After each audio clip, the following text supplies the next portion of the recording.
Kent had been my home for over 3 decades, a place of tranquility and familiarity that wrapped around me like a comforting blanket. I had moved into my small, 3-bedroom house in the early 1990s, right after the property market crash. It wasn't much at first, just a modest 1-story home with a creaky floorboard or two, but it was mine. Over time, I'd cultivated a garden that became my pride and joy, rows of bright roses, neat vegetable beds, and a small above-ground pool that served as my refuge on hot summer days. The neighborhood was equally unassuming. A street lined with houses that looked almost identical, with friendly neighbors who kept to themselves but were always there with a smile or a wave. Life here had a rhythm, a slow, soothing pulse that mirrored my own quiet, solitary nature. I wasn't one for big social events or unnecessary drama. My mornings started early, with coffee in hand as I listened to the birds and watched the sun rise over my garden. Evenings were spent either reading or tending to my plants, a routine that brought me peace. For years, nothing disrupted this tranquility. No disturbances, no unexpected knocks at the door, just the life of a content, middle-aged man in a sleepy corner of Kent. Little did I know, everything was about to change when Shirley arrived. It was a Tuesday morning when I noticed the moving vans pulling up to the house next door. The place had been empty for a few years, ever since the elderly couple who lived there moved to a retirement village. I had assumed it would go on the market eventually, but I hadn't given much thought to who might move in. Then, she stepped out of the van. Shirley, tall and striking, with strawberry blonde hair that shimmered in the sunlight. She was dressed impeccably, a tailored suit, sleek trousers, and heels that clicked sharply against the pavement. It was a sight that immediately set her apart from the laid-back atmosphere of our village. There was something about her that demanded attention, though not in a warm or friendly way. I decided to introduce myself, as I always did with new neighbors. Dusting off my hands from tending the roses, I made my way over to her driveway. "Hello there," I called, doing my best to sound welcoming. "I'm Keith. I live next door. Just wanted to say hi and welcome you to the neighborhood." She turned to me, her gaze sharp and assessing. For a moment, I thought she might smile, but all I got was a half-hearted, "Oh, hi." Her tone was polite but distant, as if she couldn't be bothered with pleasantries. "I've been in the area for a while," I continued, hoping to break the ice. "If you need anything, just let me know. Everyone around here is pretty friendly." Her eyes flicked over me, and she replied almost absent-mindedly, "I'm sure I'll be fine. I don't really have anything on me, you know." The comment was odd, and it left me momentarily speechless. "Oh no, I didn't mean," I began, but she waved me off. "Thanks, but no thanks," she said curtly before turning her attention back to the movers. I walked away feeling unsettled. Most people in the neighborhood were friendly, even if they were a bit reserved. But Shirley's demeanor was different, cold and closed off, as if she were building an invisible wall around herself. I told myself she might just be nervous or adjusting to a new place. Still, a nagging feeling told me that this encounter was only the beginning. Life returned to its usual rhythm for the next few weeks, though Shirley remained a mystery. She rarely came outside, and the few times I saw her were through her window, where she seemed engrossed in discussions with movers or contractors. Then, one scorching afternoon, the peace was shattered by an unexpected knock at my door.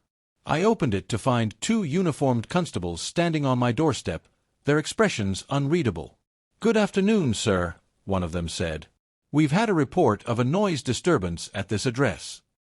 I blinked in confusion. Noise disturbance? There must be some mistake. I've been sitting by the pool all afternoon, and the only thing I can hear is the birds. The officer glanced at a notepad. The complaint came from a neighbor, saying there was loud noise and disruption coming from your property. "Would you like to come in and look around?" I asked, still baffled but eager to clear up any misunderstanding.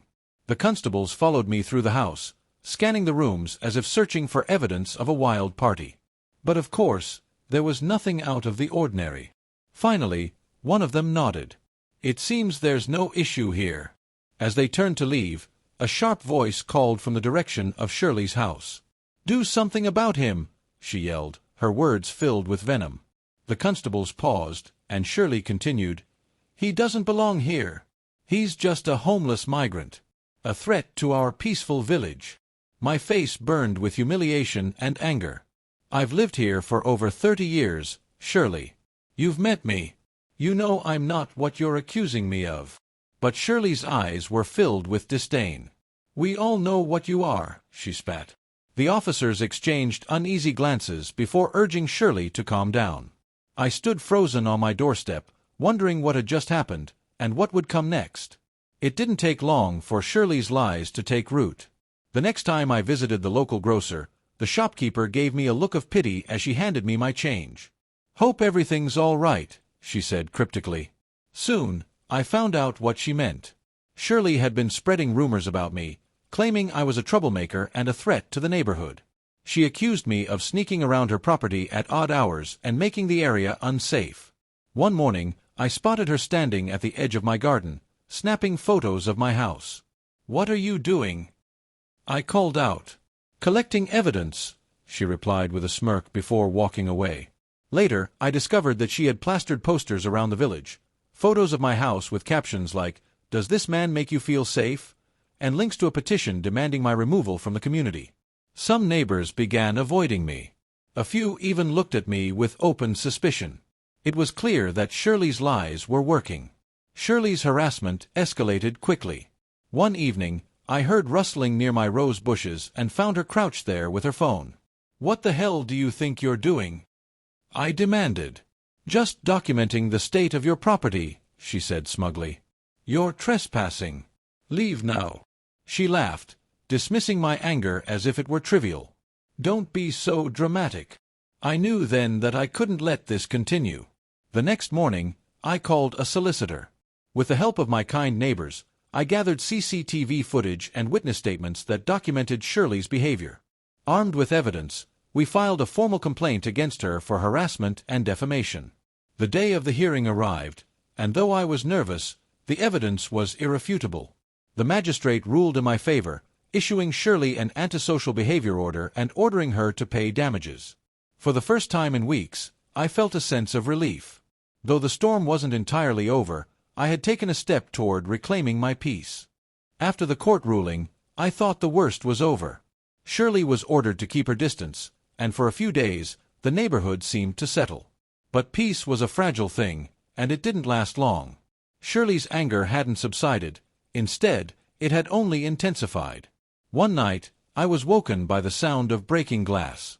My heart pounded as I grabbed a flashlight and rushed to the living room.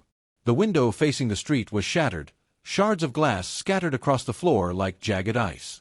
A brick lay in the middle of the debris, wrapped in a piece of paper with the words, "You'll never belong here," scrawled in bold red letters.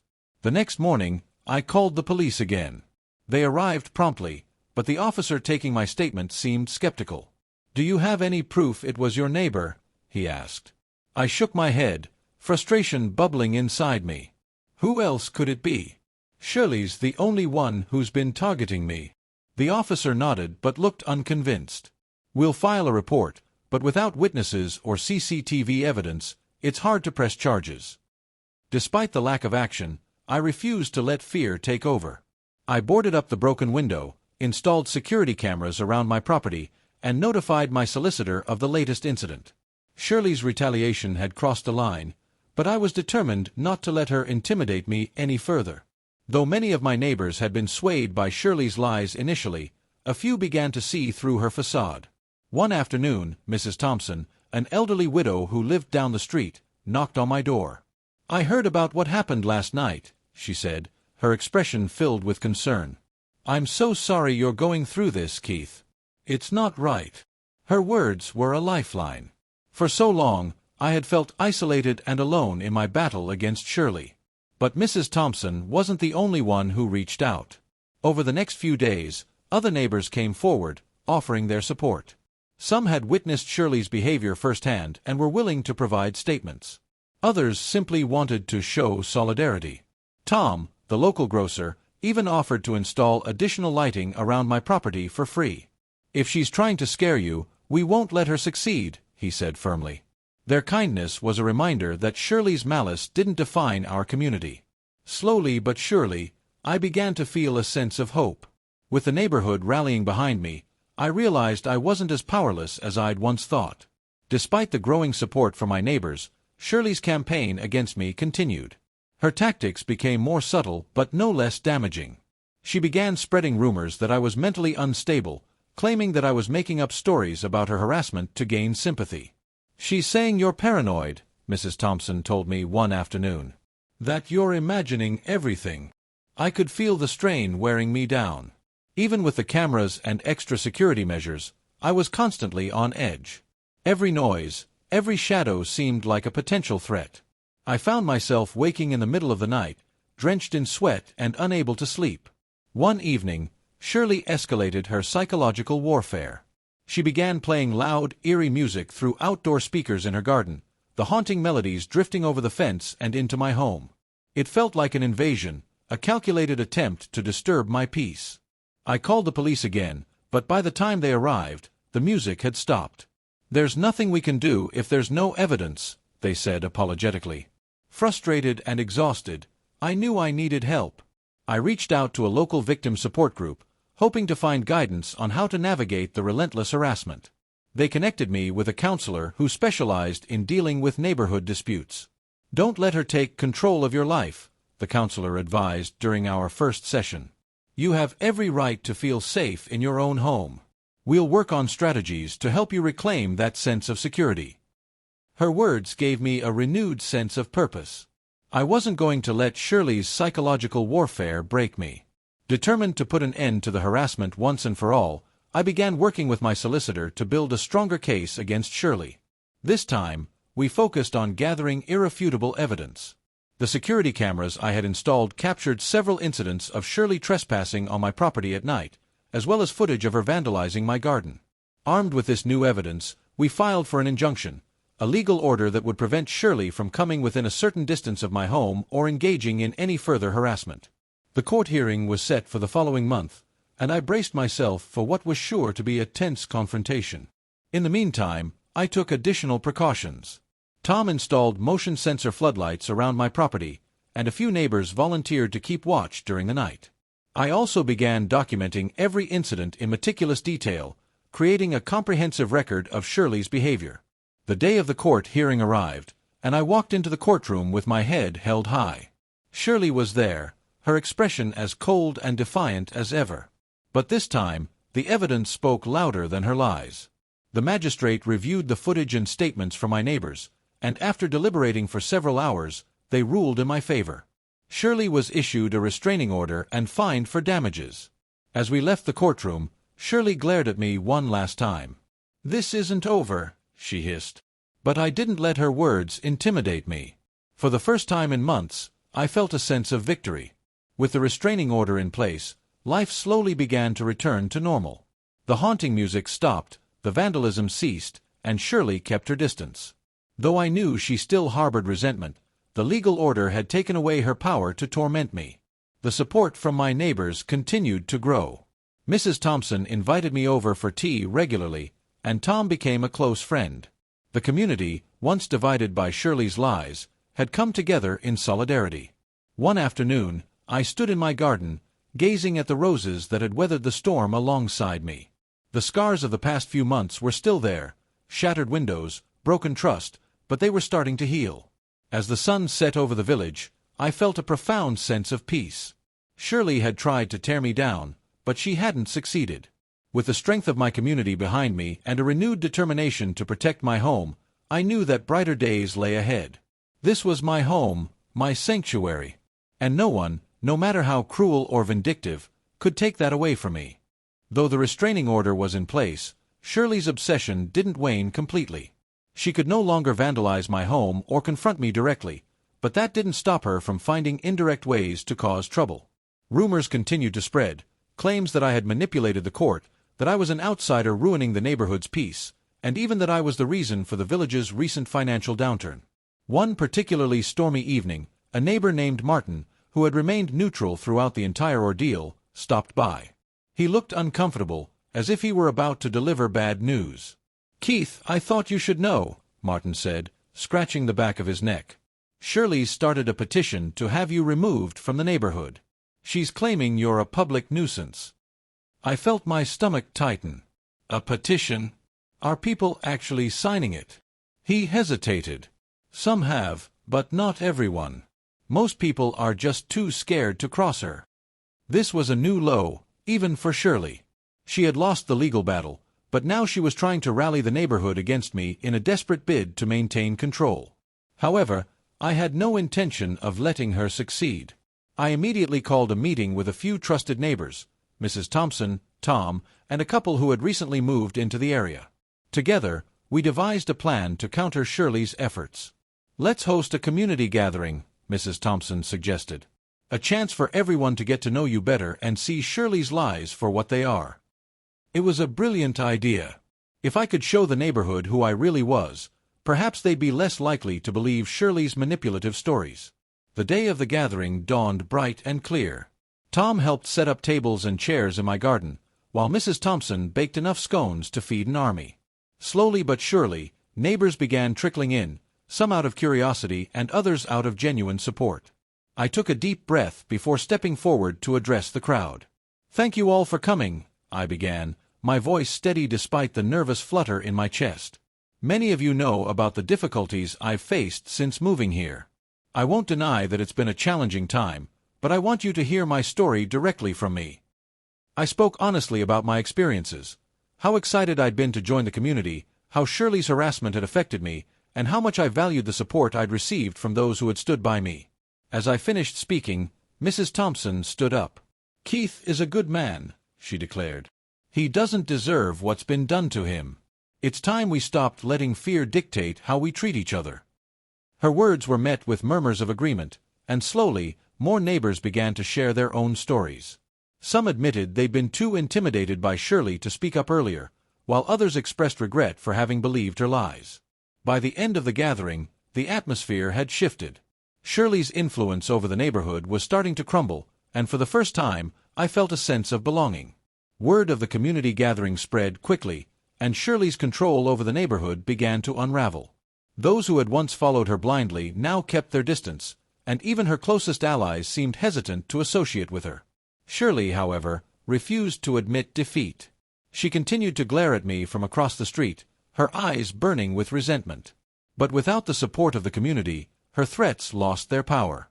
One afternoon, as I was tending to my garden, Shirley stormed over to the edge of her property. "You think you've won, don't you?" she spat. I stood my ground, meeting her gaze without flinching. "This was never about winning or losing, Shirley. It was about living in peace." Her face twisted with anger, but she didn't say another word. Instead, she turned on her heel and marched back into her house, slamming the door behind her. That was the last time Shirley tried to confront me directly. Her isolation was complete, and though I didn't take pleasure in her downfall, I couldn't deny the relief I felt. With Shirley's influence diminished, I focused on rebuilding my life and strengthening my relationships within the community. I started attending local events, bake sales, charity drives, and even the occasional pub quiz night. Slowly but surely, I began to feel like a true part of the neighborhood. Tom and I became close friends, often spending our weekends working on DIY projects or exploring the nearby countryside. Mrs. Thompson continued to be a source of wisdom and comfort, and I found myself visiting her regularly for tea and conversation. Even those who had once believed Shirley's lies began to reach out. Martin, the neighbor who had warned me about the petition, invited me over for a barbecue, and a few others stopped by to offer apologies and extend invitations. Rebuilding trust wasn't easy, but it was worth every effort. For the first time since moving to the village, I felt a genuine sense of belonging. Months passed, and the shadows of the past began to fade. The scars of Shirley's harassment remained, but they no longer defined me. Instead, they served as a reminder of my resilience and the strength of the community I had come to love. One sunny afternoon, I found myself standing in my garden, surrounded by blooming flowers and the laughter of children playing down the street. It was a scene I had once thought impossible, a life free from fear and filled with hope. As I gazed across the fence, I noticed Shirley's house had fallen silent. She had put it up for sale a few weeks earlier and was in the process of moving out. Though I didn't know where she was going, I wished her peace and healing in whatever new life she chose to build. The village was quiet once more, but this time, it was a comforting silence. The kind that comes from knowing you're exactly where you're meant to be. With a deep breath, I turned back to my garden, ready to embrace the future and all the possibilities it held. This was my home, and it always would be. The day Shirley finally moved out of the neighborhood was met with mixed emotions. While some neighbors felt relieved, others viewed it with a sense of finality, an end to an era defined by tension. I watched from my porch as the moving van pulled away, taking with it the last remnants of her presence. Tom came over and handed me a cup of coffee. "It's over," he said simply. "Yeah, it is," I replied, feeling a mixture of relief and sadness. Despite everything Shirley had done, I couldn't help but wonder what had driven her to such bitterness. Life had a way of hardening people, and though I would never condone her actions, I hoped she would find peace. Later that evening, I walked to the spot where Shirley's roses once stood. They were overgrown and wild now, but I saw potential for new life there. I knelt down and began to prune the bushes, determined to breathe new life into what had once been a symbol of control. It was a small act, but it felt like a fresh start. With Shirley gone, the neighborhood underwent a quiet transformation. People who had once avoided public gatherings now embraced them with open hearts. A new sense of unity spread through the streets, a shared understanding that we were stronger together. One of the most significant changes was the revival of the annual village fair, which had been abandoned years ago due to infighting. Mrs. Thompson spearheaded the effort, enlisting volunteers to help with decorations, food stalls, and games. Tom and I worked on building a wooden stage for the fair's main event, a talent show showcasing the neighborhood's hidden talents. We spent long hours sanding, hammering, and painting, turning the project into a labor of love. The day of the fair arrived, and the village green was alive with laughter and music. Children raced through the grass, their faces painted with bright colors, while neighbors mingled and shared stories. It was a celebration not just of tradition but of resilience and renewal. That night, as the fair's final fireworks lit up the sky, I stood with my neighbors and felt a profound sense of gratitude. This community had weathered storms, but it had emerged stronger. A few weeks after the fair, an unexpected letter arrived in my mailbox. The handwriting on the envelope was unmistakable. It was from Shirley. I hesitated before opening it, unsure of what to expect. Inside, the letter was short and to the point. "Keith, I'm leaving behind the past, and I hope you can too. I'm sorry for what I did. It wasn't about you, it was about me. I let my pain control me, and for that, I'm truly sorry. I hope you find happiness in the village." It wasn't the heartfelt apology I might have once wished for, but it was something, a small olive branch extended from afar. I folded the letter and placed it in a drawer, choosing to accept her words and move forward. Forgiveness didn't mean forgetting, but it did mean freeing myself from the burden of resentment. With the shadows of the past behind me, I found new purpose in the community. Mrs. Thompson invited me to join the village council, a role that would allow me to contribute to the neighborhood's growth and development. I accepted eagerly, ready to play a part in shaping the future. One of our first projects was the creation of a community garden, a space where neighbors could come together to grow fresh produce and share their harvest. It was a symbol of unity, a place where life could flourish in the face of adversity. Tom and I worked side by side, planting seeds and building raised beds. As the garden took shape, more neighbors joined in, each adding their own touch to the project. The garden became a meeting place, a hub of connection and creativity. On the day of the garden's grand opening, I stood back and watched as children planted flowers, elderly neighbors shared gardening tips, and families enjoyed picnics on the grass. It was a beautiful sight, a testament to what we had built together. One crisp autumn morning, I stood at the edge of the community garden, watching the sunrise paint the sky with shades of gold and amber. The village was quiet, its streets bathed in the soft light of dawn. This was my home, a place where I had faced challenges, overcome adversity, and found a sense of belonging. It wasn't perfect, but it was real, and it was mine. Tom joined me, carrying 2 cups of coffee. "Thinking about everything that's happened?" he asked. "Yeah," I admitted. "It's been a journey." He nodded. "But look at where we are now. We made it through." We stood in companionable silence, savoring the moment. The future stretched out before us, filled with possibility. Whatever challenges lay ahead, I knew we would face them together, as a community united by resilience and hope. As the sun climbed higher, I felt a deep sense of peace. The past no longer held power over me. I was free to move forward, to embrace life with open arms. This was the beginning of a new chapter, one filled with promise, connection, and endless potential. And I was ready for it.